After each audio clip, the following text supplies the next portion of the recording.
The Vatican bells chimed softly that December morning, their tone more somber than sacred. Rome was unusually quiet, as if the city itself sensed a disturbance not yet spoken aloud.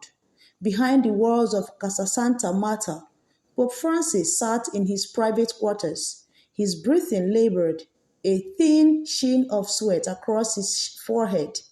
At 88 years old, the world's most beloved pope was facing something far greater than the burden of the papal office. He was facing his own mortality. The sickness had begun softly, an ache in his back, then fatigue that refused to leave, and soon a deep chest cough that rattled like a storm in his lungs. At first, he dismissed it as old age, but even his robust humility could not ignore the signs forever. When he collapsed during early morning mass in private, it was clear something very wrong. Vatican doctors were summoned immediately, their faces carefully trained not to betray what they saw. When they diagnosed him with a rare autoimmune pulmonary fibrosis, an aggressive, incurable condition that scars the lungs and suffocates the body over time, it was terminal, it was relentless, and it was already spreading. Yet, the Pope did not flinch when the words were spoken. He only whispered a prayer, crossed himself, and asked them one thing: how long before I cannot preach the gospel? They gave him 6 months, maybe more if he rested, but rest was a luxury the Holy Father never learned. From the beginning of his papacy, he chose the road less taken, no lavish apartment, no golden rings or motorcades. He was a pope of the people, of the poor, of prisoners and pariahs, and now, even in sickness, he would not slow down. Instead, he intensified his mission. In private, he started writing feverishly letters, prayers, new encyclicals. In public, he began visiting hospitals, war zones, and refugee camps again. Every appearance was a statement: I am still here. God's work is not yet finished. But the world was watching. Whispers spread like wildfire. Why did the Pope look thinner? Why did he cancel 2 audiences in 1 week? Journalists speculated. Vatican insiders leaked bits of truth. The Pope is ill, they said, gravely ill. But the Holy See denied everything. Silence for them was protection. But for Pope Francis, silence was never an option. In a private homily to just 5 cardinals, he revealed the truth. I will die soon, he said calmly, but I do not fear death. I only fear a church that forgets compassion in the name of tradition. The cardinals wept, and still he smiled, his eyes lit with divine fire, not resignation. It was the look of a man at peace with both his mission and his maker. As weeks passed by, his breathing grew shallower. At night, the sound of oxygen machines echoed through a papal residence. He refused hospitalization. Let me die among my books, my prayers, and the people who serve God, he told his aides. They obeyed, but doctors visited daily, administering steroids and oxygen, trying to slow the inevitable. Despite the agony, he kept working. He recorded secret video messages, each one a pastoral letter to future generations, urging mercy over judgment, hope over fear. He wrote a powerful letter to the youth of the world. Your generation may not see miracles, but you are meant to become them. That letter would go wrong and viral long after his death. Then came the prophecy. Days before Easter, a nun from Argentina, one who knew him in his Jesuit days, arrived at the Vatican. She knelt before him and said, Holy Father, in your suffering, the world is being healed. He looked at her and whispered, Then let the world be healed completely. That night, he collapsed again. This time, it was not fatigue, it was organ failure. The emergency was kept secret. Even Vatican security was told he was merely resting. But inside Casa Santa Marta, the scene was grave. A medical team surrounded his bed. His skin had turned a pale gray. His breathing was so faint that it sometimes ceased for seconds at a time. The doctors prepared for the worst, but Francis, true to form, surprised them all by waking the next morning and asking, "Has the sun risen? Then I must rise too." He demanded to be taken in a wheelchair to the chapel. The mass he conducted that morning was hushed, holy and haunting. His voice was rasp, each word a struggle, but when he reached the Eucharist, he broke the bread with a power that seemed to come from beyond his frail body. "This is my body, broken for you," he said, tears rolling down his cheeks. News of his worsening condition began to see through internal media.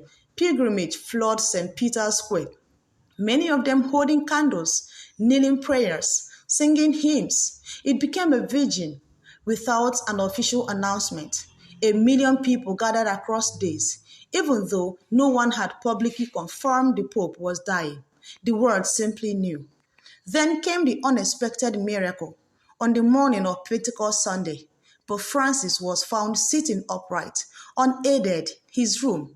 He had written 8 full pages in longhand, a new encyclical titled Lux in Tenebris, Light in the Darkness. It was a spiritual blueprint for the next century of the Church, ordering radical love in the face of global division, poverty, climate collapse, and cultural war. Cardinal Muller, one of his most skeptical critics, read the encyclical with trembling hands. "This is no ordinary man," he confessed to the College of Cardinals. "He is finishing his gospel." Even those who once opposed Francis reformed his stance in LGBTQ inclusion, climate justice, divorce. The Amazon now found themselves in awe for his spiritual stamina. As the illness progressed, Francis lost the use of his legs. His voice, too, began to fade. He could no longer stand or even raise his hands without a pain. But each day, he insisted on being wheeled into the Papal chapel. There, he would pray for hours. Sometimes he said nothing aloud. Other times he wept. But every day, he prayed for the word by name. The Vatican doctors could no longer keep up with the illusion. A public statement was finally released. The Holy Father is suffering from a rare progressive illness. He remains in deep communion with the faithful and requests continued prayer. It was the softest way of saying he is dying. The Vatican prepared for transition. Coffins were pre-ordered. Foreign dignitaries were quietly informed. A conclave contingency plan was drafted. Yet, Pope Francis, on hearing of these arrangements, simply chuckled. "I will die," he said, "but not before I bless the earth one more time." And then he did the unthinkable. He asked to be waved onto the papal balcony. The square below erupted into tears and sung as the image of the frail, white-robed figure appeared at the window. His hands trembled, but he managed to raise one in blessings. No speech, no pomp, just a soft, final gesture from the vicar of Christ to the world. "I see you, I bless you, I love you." That night, the skies over Rome turned crimson. It wasn't just sunset. It was firelight from millions of candles lit across the city, on window wheels, altars, sidewalks, and fountains. People knew something sacred was ending and something eternal was beginning. Inside the Vatican, the mood was both reverent and raw. Cardinals, who once argued over doctrine, now sat together, holding hands in silence. Nuns took turns in praying the rosary outside his door. Even the Swiss guard, trained to be stoic and ceremonial, were seen quietly wiping tears. It wasn't just the Pope who was dying. It was a father, a prophet, a man who had carried the suffering of the world on frail shoulders. But Francis, now unable to eat, communicated mostly through writing.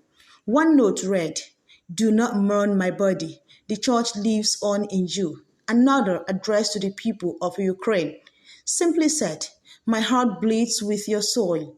And to the people of Gaza, he wrote, Every child lost is Christ crucified again. These final scribbles would later become relics enshrined in cathedrals around the world. He asked for one final meeting with prisoners from a nearby Roman jail.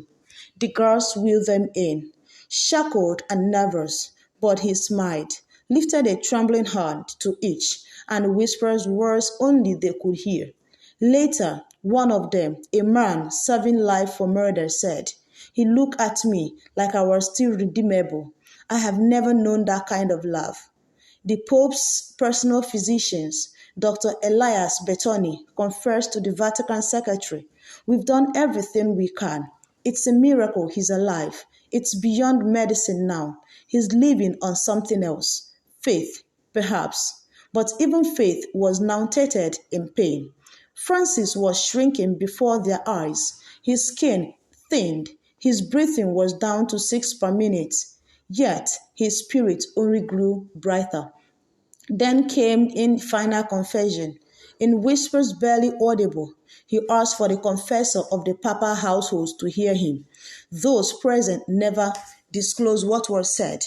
But afterwards, Francis wept, not in fear, but relief. He was ready. He had carried the weight of 1 billion souls, and now he would surrender his own.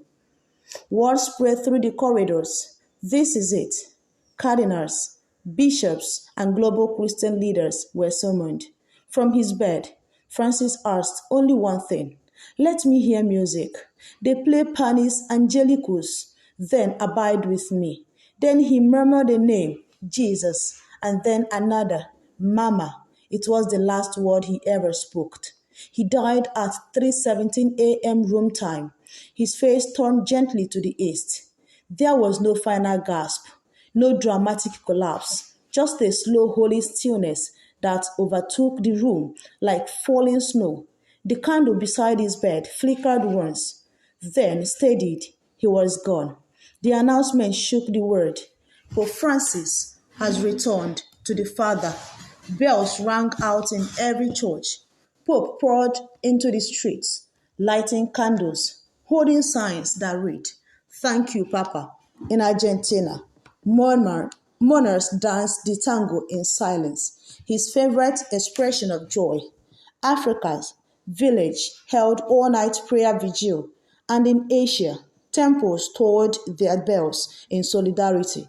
But in Vatican, something unexplainable occurred.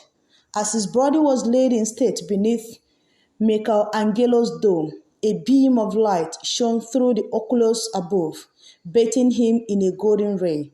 It wasn't planned, it wasn't artificial, it was as if heaven itself acknowledged the soul that has just returned. Reporters asked, "Did the sickness stop him from doing the work of God?" Every cardinal, bishop, nun, and beggars who had ever encountered him said the same thing. No, the sickness only refined him. It never silenced him. In his final breath, Pope Francis preached his greatest sermon: "A life laid down in love is never wasted."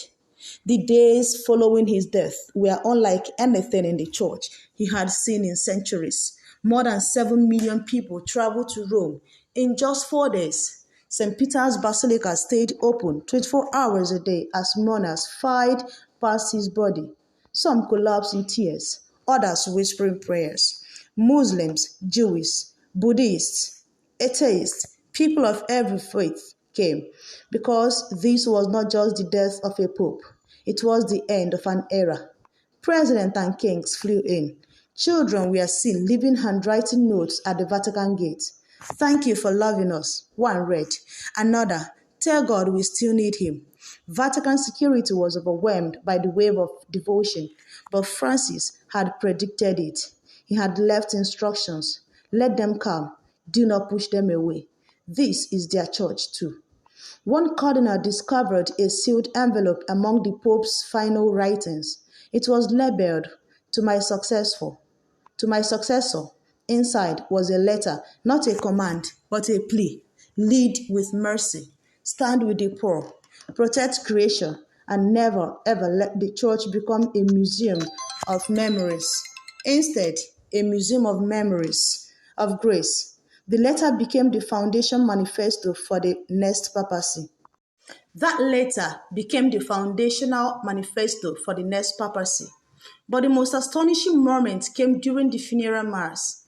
The choir sang, Libera Me, Dominion, a flock of white doves, unreleased, unplanned, swooped over the Vatican Square, circling 3 times before vanishing into the sky. Scientists dismissed it as coincidence. The faithful called it a sign. Even skeptics stood silent in wonder. In Argentina, the slums where George Maria Bergoglio once lived became pilgrimage sites. Children painted murals of him, blessing stray dogs, kissing lepers, smiling with wrinkled eyes.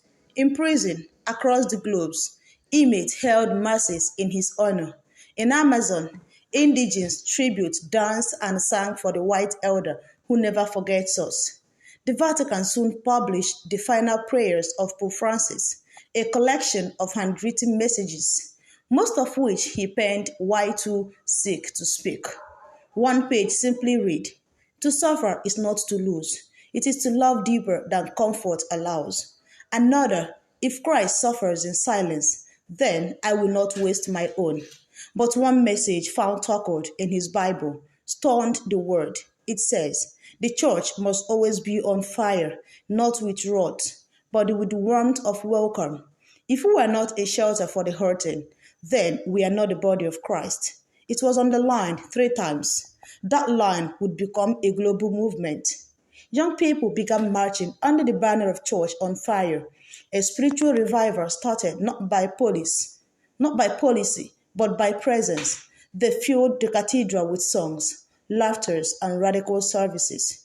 Homeless shelters, environmental cleanup drives, interfaith dinners, all sprang up in Francis' name. He had lit a flame in the world could not put out. Inside the Vatican archives, scholars found even more audio tapes recorded in the final days where Francis spoken about heaven. It is not a place, it is not a throne, it is the arms of God, wide enough to hold the doubters, the broken, the forgotten, and yes, even the stubborn. His voice was frail but clear. At his burial, the silence was overwhelming. They laid him beneath the Vatican crypt, near Pope John Paul II and Peter himself. But for many, Francis has transcended titles. He was more than a pope. He was a prophet, a wounded healer, a man who, in dying slowly, had taught the world how to live fully. In the weeks following his burials, miracles were reported, healings, vision, inexplicably peace falling over one violent communities. But perhaps the greatest miracle was the unity. For a brief moment, the church was not splintered by politics or doctrine. It was held together by grief and gratitude for a shepherd who bled quietly while guiding his flock through a divided, distracted world. The conclave to elect his successor was unsuccessful. Cardinals from every continent prayed in harmony, many clutching rosaries that Francis himself had once blessed. And when the white smoke rose, it wasn't just a sign of a new pope, it was a torch passed, a voice carried forward, a continuation of a mission that no illness and manage can extinguish. Pope Francis' successor published his name not to minor the past, but to symbolize a bridge. His first homily quoted Francis directly: "We are not guardians of a fortress, but stewards of a garden. Let love grow wide." The people wept, the church was alive. Statues of St. Francis appearing in places no pope had been honored before. Atop favela hills in Brazil, beneath olive trees in Palestine, inside shelters in war-torn in Ukraine, he had made his name among the marginalized, and now they had made a home for him in their heart. The Vatican later revealed that in his final days, Pope Francis personally donated all his savings not to the church, but to a global network of orphanages, refugee aid organizations, and medical clinics. His final financial act mirrored his entire life: radical generosity. Books were written, documentaries released, Children named Francisco soared in popularity. Yet it was not fame he left behind. It was a feeling, a conviction that one could be frail and still faithful, sick and still significant, dying and still dangerous to the darkness in the world. Doctors later testified that Francis' survival had defied medical expectation. No patient with this diagnosis should have lasted as long as he did, said Dr. Bettoni. He did not live by the clock. He lived by conviction. His body broke down, but his spirit broke through. And so we ask the question again. Did the sickness stop Pope Francis from doing the work of God? No. In fact, the sickness became the sermon. In his weakness, he showed strength. In his silence, he taught courage. In his final breath, he became the loudest voice for mercy. This word had known in modern times. The diseases tried to end him. Instead, it elevated him. The cross he bore was not wooden, but woven of breathless night, swollen joints, aching lungs, and relentless prayers. And still, he chose to love louder than the pain. The sickness did not stop him, it sanctified him. Final note, even unto death, Pope Francis carried the gospel not just in his words, but in his bones. And now, though his body lies beneath Rome, his mission marches on, in every hungry child fed, every prisoner forgiven, every refugee welcomed, every soul that believes love is greater than fear.